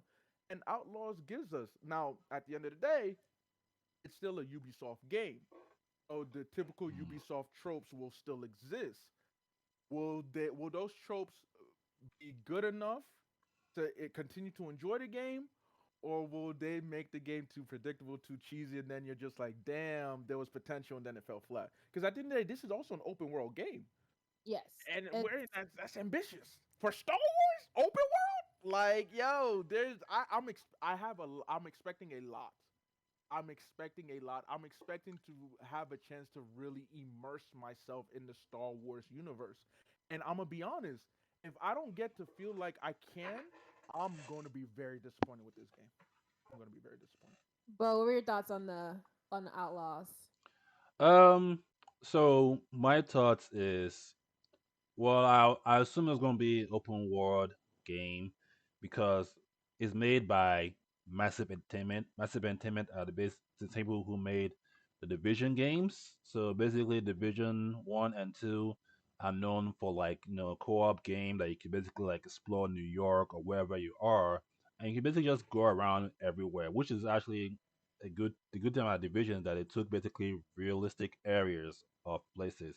So when I heard they're making a Star Wars Outlaw, I was assuming that they have like open world, which they do, and the gameplay. So, like I said, I'm invested in games that you could have opinions on of your choice. Star Wars Outlaws has choices you can make, just like they showed in game case whenever we met that officer that can't remember what I called again, but basically the officer that works for, like, Dark Vader. So when they ask her, if you want to make the deal or don't take the deal, and basically Oh yeah, it affects your story of decision based. decision based, yeah, decision based games, and you can like either choose to be outlaw, you can either work, with the officials to, like, do some shit, or you become a wanted person, you can escape them, get in your ship and go light speed and evade them. Like, that was that was sold me when you can get on your ship and then basically like the warp drive out of like sight. I'm like, Look, okay, I'm sold. When can I play this game? That was it was sold me. And you can that basically was the like, best part of yeah, the that was trailer. yeah, that was the best part. And then you basically, like how Abe was saying, you can interact with people, like have personality in games. So basically, when you interact with someone, you can like make, like I said, making choices affect your game. If you can give me that in a game, I'm like, okay, I'm gonna make a bunch of bad decisions right now. So, um, and then like I said, like you can shoot, like you can do everything, like, you know, basically she makes Han Solo look like, like irrelevant at this point. Bro, So think she do like like, Nick. I think her name's Nika. No, Nick. Kay. okay, Kay. okay, Yeah, yeah, Kay. I think she's great. Kind of like what I've been saying. I'm excited with her sharpshooter. I can't wait to see what her upgrades look like for that. I love how her minx can go and grab other weapons for her as well as do other things. And it just looks like a whole lot of fun. I'm excited to see what her droid can do in terms of like in battle or whatever. Because like why else would you have a droid if they can't, like hack or do whatever? So excited to see what you can do with them. Um, but yeah, the hyperspace fighting in space, I was sold. I'm like, yes, I need me a good battle in space. Okay, like I was very much. I wanted to see more gameplay of that. Loads of the keys. But it was cool to see the fuel gauge within her ship. I'm excited to see how that will play into in terms of travel or when you're fighting in space. Um, and I love the hyperdrive and where you stay in hyperdrive with the ship. I was like, yes, thank you. But yeah, Vash, tell me your thoughts on the gameplay. The gameplay, I'm excited because what Abe said earlier, that we're in a galaxy far, far away where we're supposed to have like 1,000, 2,000, 3,000 planets.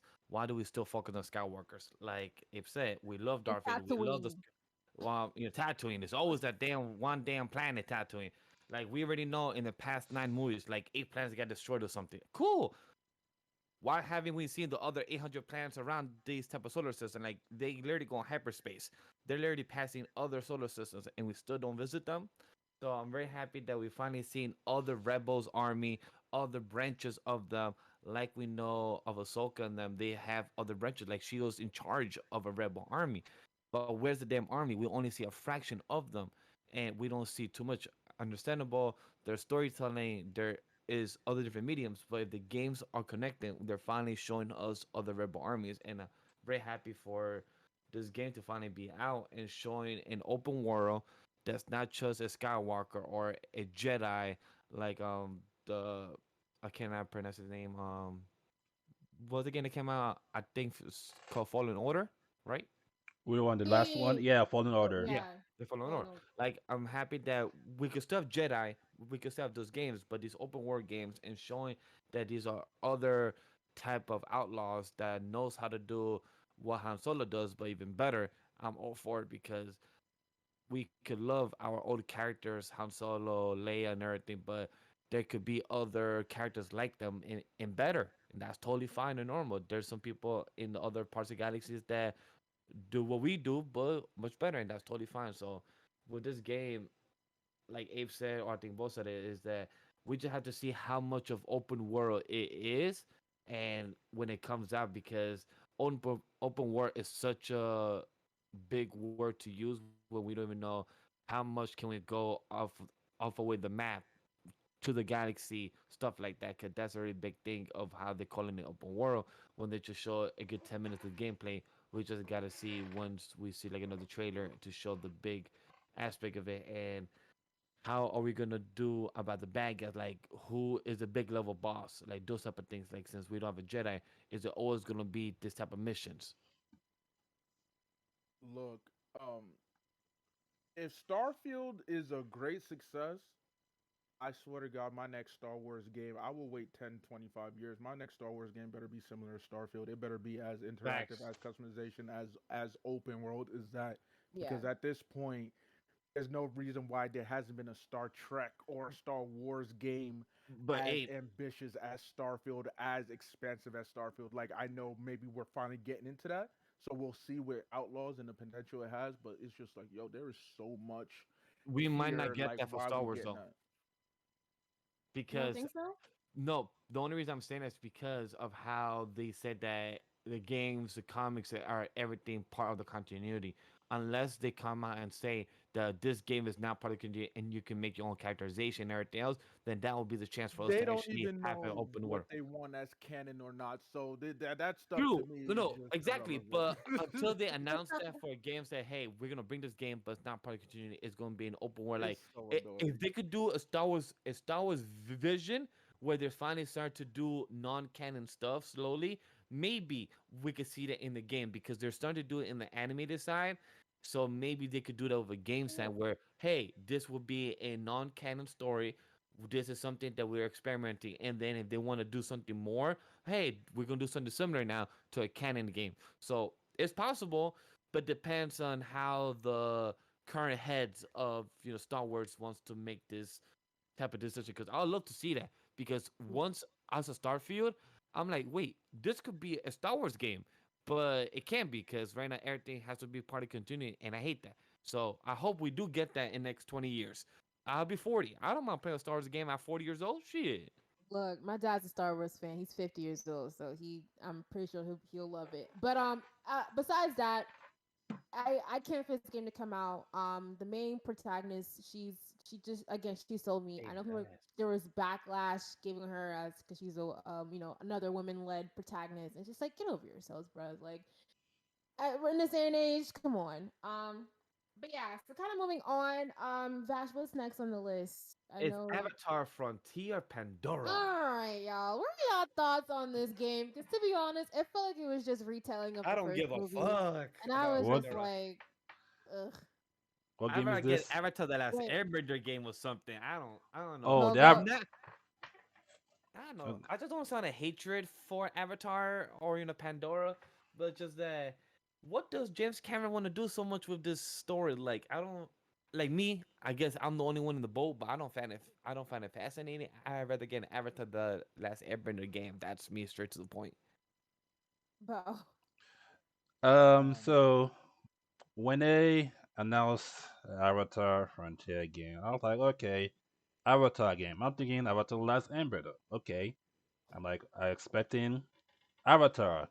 Air, water, wind, fire. And you saw blue people on your screen. You were But like, what? nah, we were blue screen. I'm like, huh? I'm like, okay, so I was like, okay, let me watch and see if I'm going to be sold on what they're trying to present. And at the end of the day, I'm like, yeah, I'm not sold. So So basically, you're just playing like a blue people who was basically having it for 25 years, and they came out to be like, this is who you're supposed to be. You know, they're able to live free and explore and fight the enemy to protect your land. I'm like, nah, I'm not. Nah, I'm not sold. Sorry, nah, I'm not sold. This is not for me. You guys, I like the movie. The movie was great, but this is not. This is not me game wise trying to be a blue lizard trying to defend, the oasis that they say you're supposed to protect. This is what you're supposed to be protecting, all that kind of stuff. Nah, I'm good. I would play. I would play like the other Ubisoft games than this one. This is a hard pass for me. It's not really relevant. Like Iron Sword. Yeah, You- because what they said was like you were like a NAOE like recruit, and then they shut down the program, and then your teacher puts you in a cryogenic sleep, and then you wake up out of nowhere 25 years later, and now you have to reassemble to the NAOE ways, and you go through the different clans that they have on there, and I was just like, I don't care. Like I'm just like, this is just the storyline of the first movie, just with different characters. Um, but besides that, I guess it's cool that you get to interact with the animals. 'Cause I thought that aspect would probably look cool in a video game. But besides that, the story is very lost on me. Doesn't really seem. It just seems like they're like, let's just make this an aesthetically pleasing, pretty game like the movies, and it's just like, nah. Abe, tell me your thoughts because you're kind of like giving a side eye, which I think everyone did on this trailer. We're just like, James Cameron, sit down, bro. Like you got your money already. Come on. Facts. So I just want to say first, big shout out to JB from Careful for Spoilers. I know you love James Cameron and you're a big Avatar fan. But if I wanted to play a game about imperialism, I would just hop Oh, on Battlefront 2, pick up Darth oh, Vader, hop in multiplayer, and just I fuck up mean, Rebel side. Or I would play Age of Empires not 67 wrong. or something. Okay. Look, at the Wow. end of the day, Okay. I could really care less about this game. There is zero interest. I just don't know. I'm so disillusioned with the world of Avatar, with the story of Avatar, and it's crazy because I look, undeniably is a beautiful, designed, created movie. It is aesthetically pleasing to the eye. I love it, especially as someone who loves marine life and everything to do with water and marine biology. As a fan, as a fanboy, that's dope. Um, but James Cameron, you gave me Terminator. You gave me some iconic stuff. This is not one of them. For me, Avatar is in the same boat as Titanic. I could give a Damn, damn. I could give a damn damn. about that film or franchise series, whatever. So this game is like cool. Right. And my thing is like this game's gonna be like priced up to like $80. I don't think anyone's gonna buy it. Like I really don't think. I don't know. I have to see more. I don't. Did they announce the release date to this game yet? I was. They said They the did. Avatar Frontier of Pandora is finally coming on December 7th, 2023. They trying to get them Ugh. coins, that Christmas money. Okay, they trying to get that New Year's Eve money, and it may not get the outcome that it wants. What I'm shocked about, this game wasn't done in VR or for VR. That's what I'm shocked about. That they wasn't trying to advertise it for that, with how VR, with the PlayStation VR or the Xbox or with the Facebook one, like all those things have been doing well. And with how James Cameron likes to make everything looks fantastic, I'm shocked that he didn't try to make it for that. Yeah, Mm. Bo, you have something to say? Um, well, I'm just gonna say, like, look, if it's coming out this year, like, I would prefer the game was VR, honestly, because Hmm. there's like no point in playing an Avatar game that not a lot of people care. Like the You know James what? Cameron You know Avatar, what? yeah, You see? Might make Not be me the go saving from a yeah, grace. thumbs up to like, cool, good job. yeah. That's nice. I'm gonna go This, to Yeah, yeah, hey, nice. I see this, you. this is not. So the gameplay is showed. You know, look.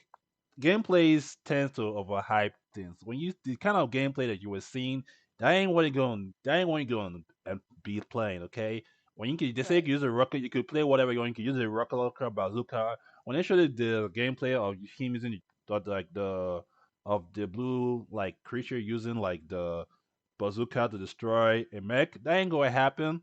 You're gonna shoot it one time and it's still gonna be alive, and then gonna shoot it again, and then for some reason you're gonna die trying to kill it with the bazooka. Look, this game is like this is what they call overhyping gameplay. Cause I ain't gonna be fooled. Okay, the gameplay is not that great. It's like okay, you can do all this stuff, you tell me you can do all this kind of stuff, but at the end of the day, I'm gonna be struggling to play a game that's not even that great. So It's definitely that going to be heavily dialogue because that definitely they're saying dialogue. that they said they're gonna be traveling around Pandora to all of the other clans, and you got to fight for your Niobe ways, and and you got so them saying that I know it's gonna be like when you show up, it's just gonna be beef on site and missions on top of missions, proving your worth to this clan, and then gaining points, gaining gear, gaining experience, blah blah blah, leveling up that way. And I'm just like, I'm not here for it. I'm not that invested in in this game to want to go through all of that. No, I'm good. Um, Look, so yeah, James Cameron, if you want to put money in something other than Pandora, you should go back into a great movie you did or you're a producer involved in. It's called Leader Battle Angel. You did fantastic in that. You which brought we're a getting, great. which we're getting another movie from. It Another hasn't been yeah. confirmed fully. They're trying to Well, it's make it in the happen. Yeah, yeah, yeah. it's in development. But Hmm. James Cameron, put your name attached to that again, bring it back to life, and do a sequel because we have very few animated slash comics slash manga movies doing But well, and Alita and Detective Pikachu and a few others are one of those exceptions. So please do it another movie of those because I'll say Alita Battle Angel was a solid 7.5 8 out of 10. It was good, not great, but it was entertaining for what. So if you want to put your money, you want to put your vision, you want to put something in it, put in that. Because I bet you, with all due respect, you're not going to get any profit out of this Pandora game. Because I don't think if you do, hey, you're more richer. At the end of the day, cool. who knows? Because there are James Cameron Avatar fans out there, so who knows? I really who knows. Oh yeah, James is one of them. But kind of moving on. I think it's Prince of Persia. Not if I'm Correct. Prince of Hmm. all right, Persia. Prince of Persia. This is a game I'm really excited for. Ubisoft kind of like they announced it during the Xbox showcase, but Ubisoft took it a step further and shows actual gameplay of the game. It looks it looks like a lot of fun. I love the character designs of this game. I like how it kind of reminds me of Bladed Fairy's gameplay style, where it kind of just like going through solving puzzles and a lot of action. I also like the abilities that this character has. I think his name is Hassan. You have time, like a time rewind ability that you can use in game, which I think is really cool. Helps, and it doesn't affect your health, which I was like looking at the trailer. I was like, cool. But you also get like dual swords and things like that. But I'm sold. What were y'all thoughts on the trailer for Prince of Persia? Vash. I'm actually excited for it because it reminds me of the game. It reminds me of the game Hades a Yes, lot. it It did give reminds Hades. me of the gameplay, and I'm happy that they actually made the character of Prince of Persia the game actually true to the story, not having Not Jake the Disney, Gyllenhaal. right? Because that's not the Disney's Prince of Persia movie Yeah, that we got. I ha- I had to look up the 2010 Prince of Persia's Sands of Time of who's in this movie, and I'm just looking at the cast like Jake Gyllenhaal, Ben Kingsley, Alfred Molina, like my boys. Y'all are not any of this cultural race while y'all in this film. But hey, that's Hollywood. What can we do? But I'm happy for the game itself that Ubisoft put the culture, the whole background, the aesthetic, seeing seeing the pyramids, seeing the sculptures look amazing behind, and the gameplay itself looks smooth, great color. His blade is like purple and blue, so I just love the attributes. It looks fantastic. I love Hades. I never got to finish it, but I love the I love the game mechanics, and when I saw this, it reminded me a lot of that. So I'm really excited for that. It looks like a short game, possibly, but overall, I love the Prince of Persia story. So I can't wait to actually get this once it comes out. Yeah. Bo? Um, I actually like it because I like Prince of Persia games because the concept of Prince of Persia is that the character will always have the two swords, and like you can basically rewind time for backwards in case you're about to die. So that's one thing I like Prince of Persia's. The only good Prince of Persia game that I came out that I actually good that I played last time was the one that came out in 2008. That was the only good Prince of Persia game that came out. Now this one I like it. The combat style, I don't mind. It looks like Hades because the way the combat looks, it was actually interesting. Like, look, you can do special abilities. The rewind time is still there. That's great. The combat, the enemies you can fight. I'm more interested to see how I could fight the enemies on there, and see what abilities I can get in this game. But overall, I like the game. So far, the story looks interesting. So which is one thing that I always look for whenever I play games like Prince of Persia. If the story is good, I'm more invested in the game. Because combat alone cannot like carry a game. It has to be story has to be interesting for me to like be invested in playing the game. But yeah, the combat looks great. Can't wait to try it out. To see what it's like. I'll try it out whenever whenever it comes out, because I know they advertise if you get Ubisoft Mm. Plus, they have like a 7-day trial. So whenever the game comes out, so I try it out because whenever Ubisoft games come out on that, you can try the game out day one. So I'm gonna try it out and use my free trial for Ubisoft Plus and just give it a go and see how I like it. But hopefully, pretty sure I'm gonna like it a lot. So. Yeah, the I agree. The story looks kind of cool too because you are part of a team of seven other characters called the Immortals, Mhm. and I know a prince gets kidnapped, so you kind of have to go and save them, and yeah, I'm sold. Like I said, the character designs of the Immortals look really cool too. I like the girl with the red hair, little red braids. I was like, okay, cool. I like the boss battles. They seem to be gonna be like hell, which I love to see. It's kind of how Blade of Fury is for me right now, and I know Hades. But yeah, Abe, tell me your thoughts on Prince of Persia. Yeah, so when I first started watching the trailer for it, I don't know, the animation, the graphics really kind of threw me off. It seemed too It was very Valorant, very yeah, Valorant. Very Valorant, very exactly. I Valorant. Very immediately thought of Valorant. Clash of Clans. I was like, is this Yeah, a mobile game? right. And that just threw me off because I'm like, is that the vibes we're going here? I wasn't hyped for it in the beginning. I needed to go back and watch it and need to watch gameplay, and it was when I saw gameplay, actual gameplay footage, that I said, you know what? All right, I might change my tune. It looks a lot better. And I was like, all right, maybe the graphics isn't bad. It wasn't until he got thrown against a wall and stabbed, and I'm like, where the blood at? Right. And I'm like, yeah, all right, never mind. That shit, I don't. It's very minute. It's very trivial of me. But that scene right there just took me out. I was like, and I checked out again. I fucking checked out again. And just as quickly, they checked me back in, where they were like, "Oh, we introduced new temporal powers," and I was like, "Huh, Right. oh, oh Ten. all right." So for me,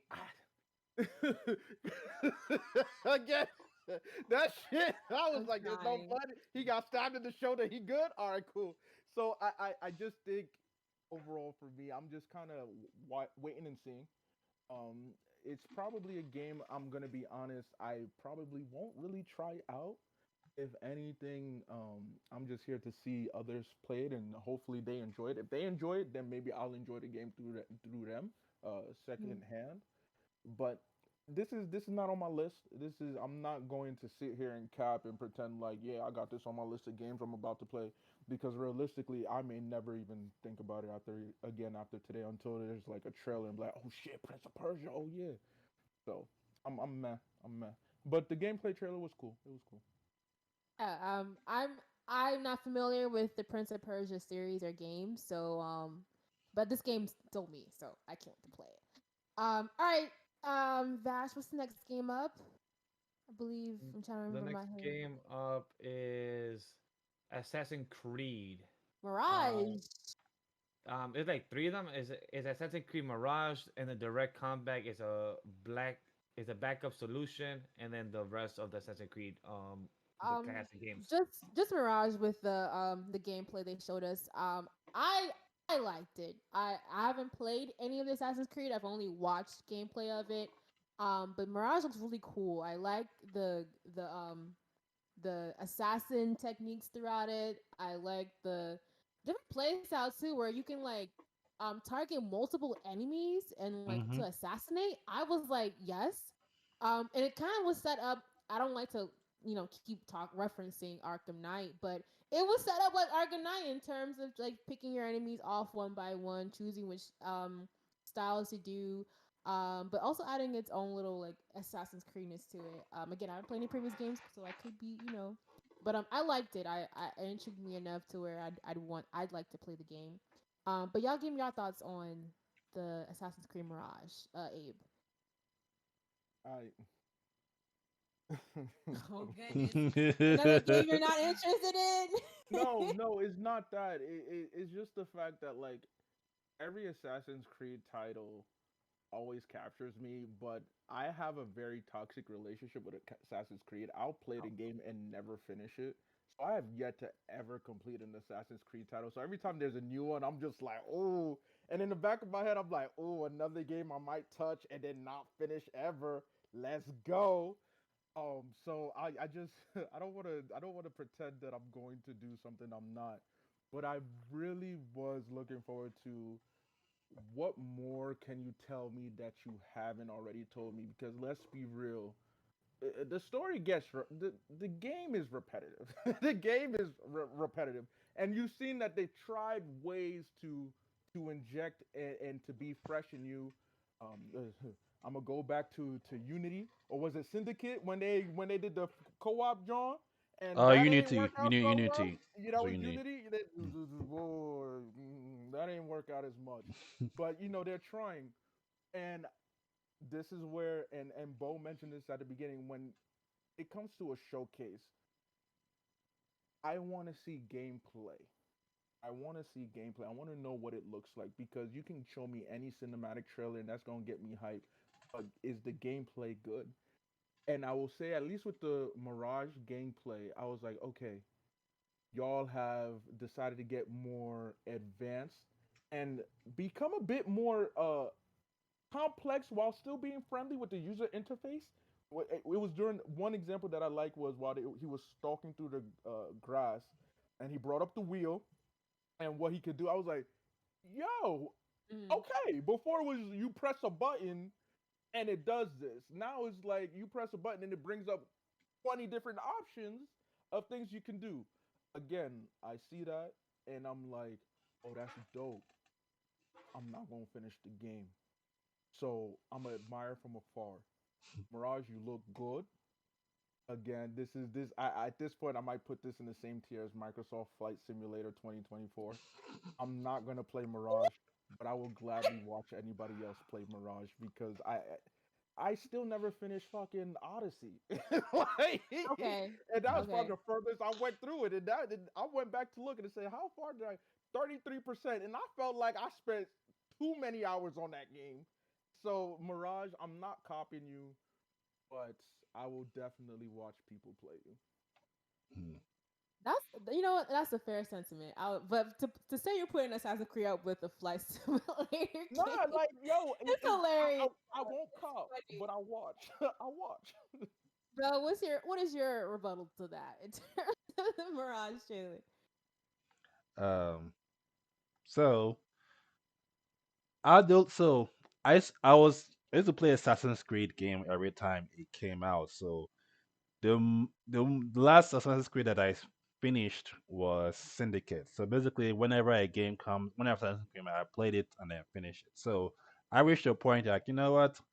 I am done with Assassin's Creed until they have like a last title, because the I sound like almost done with Assassin's Creed whenever three end because three was the part that Desmond dies, who was like basically like kind of what like the main assassin for Ezio's like story, and that they just basically just flat out they just killed him off. Like there's no is he coming back alive? No, okay, cool, he's dead for real. Okay, cool. And I play like three games after that. I'm like, okay, so what are this like the two psychics gonna do? Okay, nothing. Okay, cool. Okay, I'm just playing this game for nothing at this point. So after Syndicate, I was like, I'm just gonna stop. And so basically, I haven't like played Odyssey or Origin or the Viking one, Valhalla, whatever it's called. So I haven't played those Mm. ones at all. So I'm gonna be like Abe and just basically watch people play it. You know, it is what it is. Cause at this point, I'm like, look, Assassin's Creed is great, but where's the end of where's it going to end? I'm like, dude, I want an ending so that way I could be like, okay, cool. Let me go ahead and play all the Assassin's Creed game and see if it all makes sense at the end. But they just keep on going, like basically Fast and Furious. They just keep on coming with more titles that I'm like, where will it end? Now people say Fast 10 is gonna be the last one, but no, I don't think so. It's probably gonna be a Fast 11 next 2 years. I ain't gonna. Like I'm Assassin's Creed came out in 2007. We're in 2023, and you've 2023. come out with so many titles. I have yet to finish a fucking game. I am tired. I am tired, and it's not your fault. It's a me thing. So as a result, I'm just tired. It's not your fault. I'm just tired. I want to move. I'm tired. Yeah, I yeah, can't do anymore. I'm tired. And, yeah. and from what I've seen with gameplay from Assassin's Creed games, it's a lot to do. It's a lot. It's a lot. There are a lot of missions from whatever. A lot of missions, a lot of side missions, a lot of just a lot. There's a lot to do in the games. I can only imagine how draining it could be when you're constantly always sneaking and trying to achieve having gaining achievements and coming across other people like it. I see that. Yeah. Vash, tell me your thoughts on Mirage. I'm not an Assassin's Creed fan, so I can't really give too much thoughts. Like Abe Bo, I'm gonna be watching people play them on stream because I haven't actually ever touched an Assassin's Creed. Probably the first one whenever they came out back in 2005, 2008. But best of luck for whoever likes them, plays them, and enjoys it. I know one of my friend Brian. He has an Assassin's Creed like logo tattoo. He's a big fan Oh, of it. Mhm. Like yeah, he's a big fan of Assassin's Creed. So I'm sure this is his target audience is for him. But for me, just never been into the game. It was cool, but that's about it. all right. Well, that's it on Assassin's Creed Mirage. I believe we have one more game from Ubisoft, right? What's after it? After is um the Crew Motorfest arrives. That's if that's a car game. Oh, the crew. Okay. Yeah, the Crew. Yeah. Okay. Yeah. Oh, I don't think I If care not, much for it. the one after that is Captain Laser Hack. A Blood Dragon remix gets first trailer.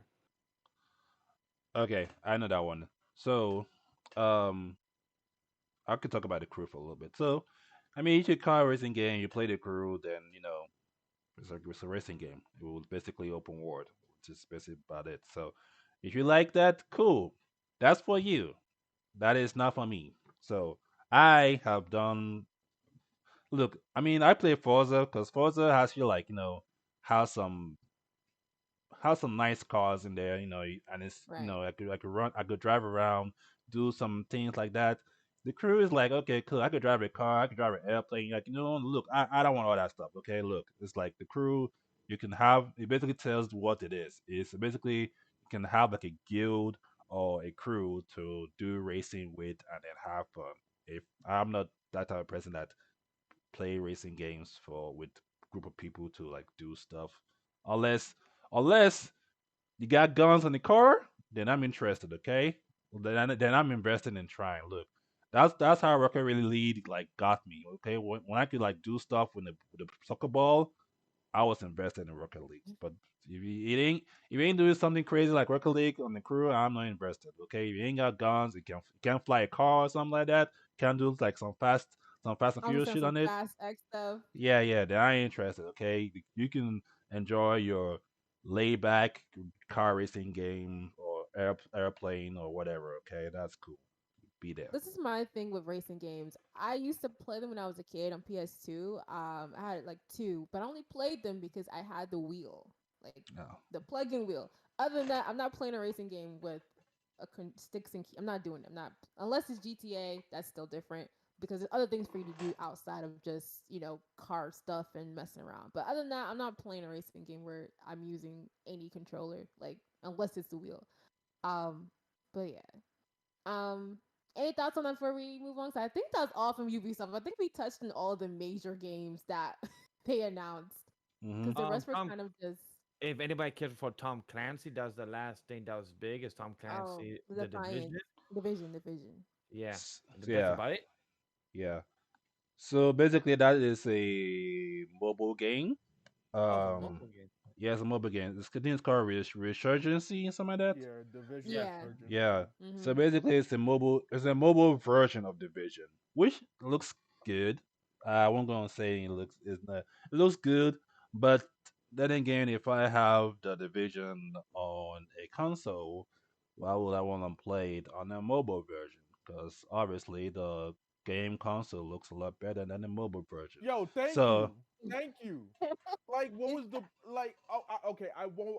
Let me not diss people who play mobile games because there's clearly a market for it. it is. But for Yes. me, it was just like this does nothing for me. Like, The way I'm Right. not gonna want to go to the mobile version when I could play it on PC or console, and I have more capabilities.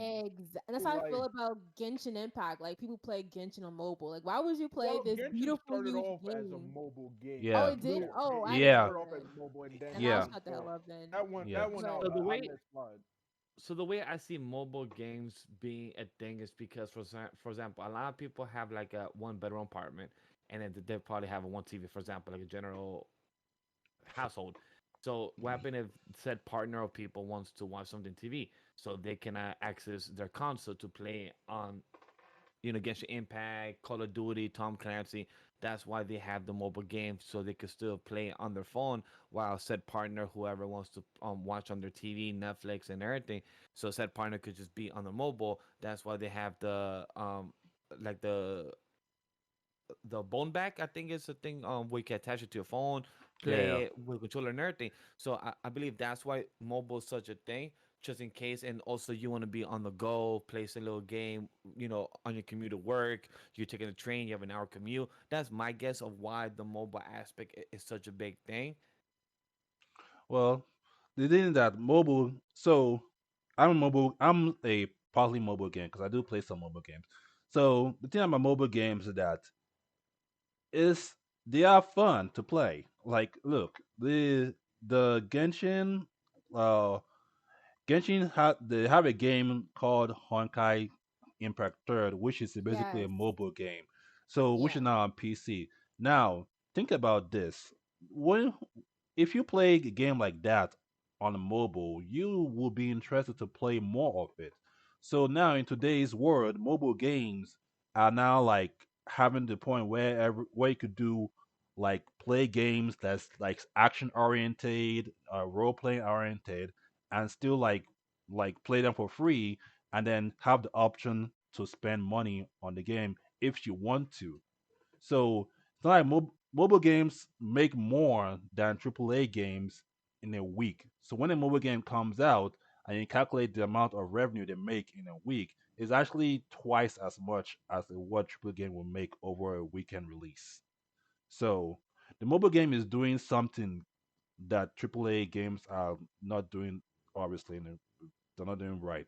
So mobile games is fun whenever you don't have anything to do. So I can understand why they have like the reinsurgent mobile game, but for in my opinion, if you already have a ready full on developed game version of it on a console, then the point of have like basically this game's like open world and you could do whatever. The point of having it on a mobile will limit that opportunity for that kind of experience. I don't know how it's gonna play on mobile. If it plays great, then if it plays just like how it plays on console, then that's great. If it doesn't, then obviously it just limited the amount of resources you can do on the console version. So, like I said, there's nothing wrong with mobile game with some console game being a mobile version. Like they have like Call of Duty Mobile, obviously. You got people that play that, and they have like basically Fortnite on mobile. So basically, there are some mobile games that works good that works the same way on console that it does on mobile. So I'm not too like what do I look for?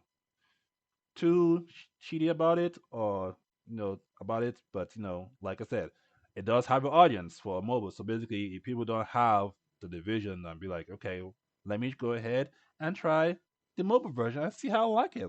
I'm like, okay, they could be like, oh, okay, this actually mobile game looks good. Well, what about the console version? Let me go ahead and try the console game.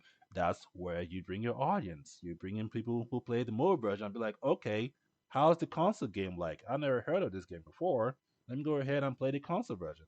So they're doing something right if you think about it. So Yeah.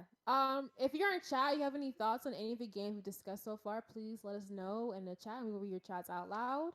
Um, but yeah, any other thoughts on the Tom Clancy game before we kind of conclude tonight's showcase of everything? Because I think we're most excited for Star Wars, Starfield, Lost Stars, um, About the Midnight, and then everything else Xbox that was announced.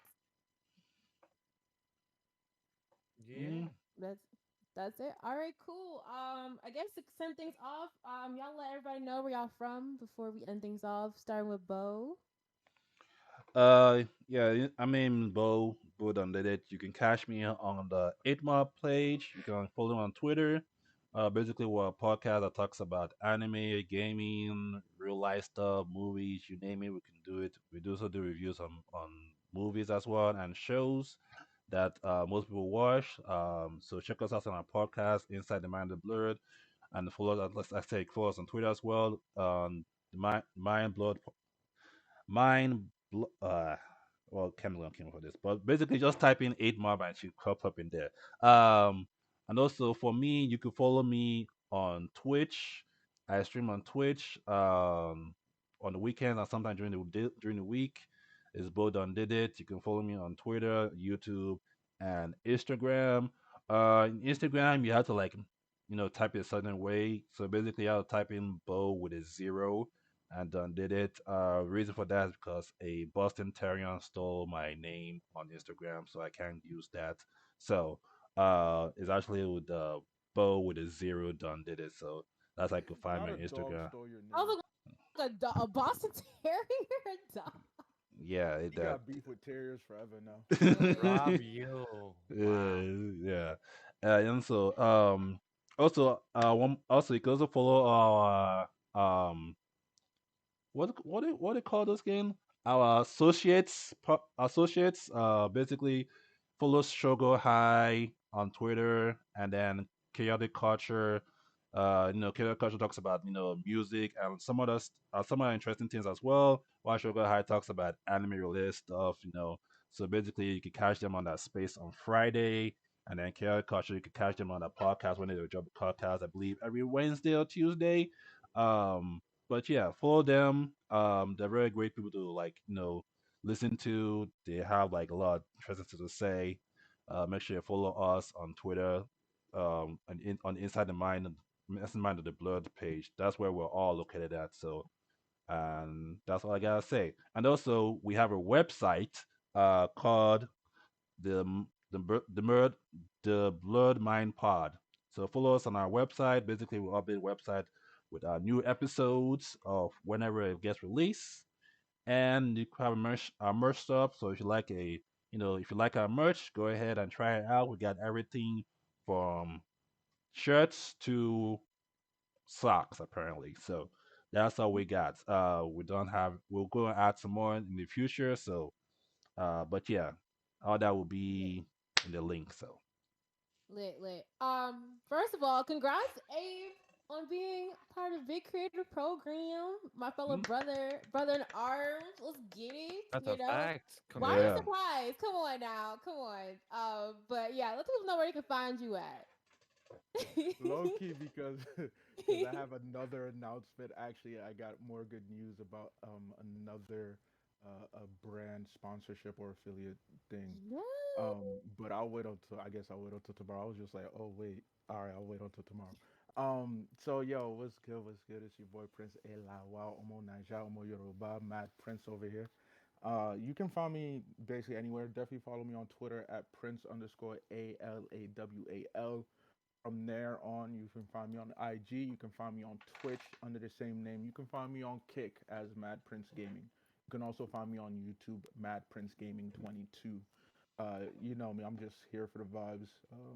Just trying to live my life and have fun while doing it. Uh, I stream 4 days a week. Usually two on Twitch, two on Kick. You can catch me tomorrow night. I will be doing demo Wednesdays. We'll be playing the Lies of P, which we didn't get to talk about today. Well, I didn't get to talk about today because I know I was late. But we're trying Yeah. out the demo tomorrow night, and we're also gonna try the demo to Fall of Porcupine, which is a cozy game that had a trailer this weekend. Then we're gonna play some of the new season of Overwatch and then the new season of COD. But yeah, y'all know what I be about. I do a lot of different things, so I appreciate y'all. Thank you, Spicy, for having me on your channel. Thank you, Bo and Vash, for joining us and giving us this dope ass combo. You already know where to find me. Yeah. That's a lit schedule. I love that. Yeah. Vash, let people know where they can find you at too. Let's keep it simple. Just follow me at Legendary Vash and at Anime Lately. Content has been on break, but hey, you never know. Things could come up. That's all I'm gonna say. Lit, but I thank y'all for joining us tonight to talk about the showcases. It's your girl Spicy Lady. You can catch me on everything Spicy Lady Entertainment on Instagram and TikTok. I'm posting more content on TikTok.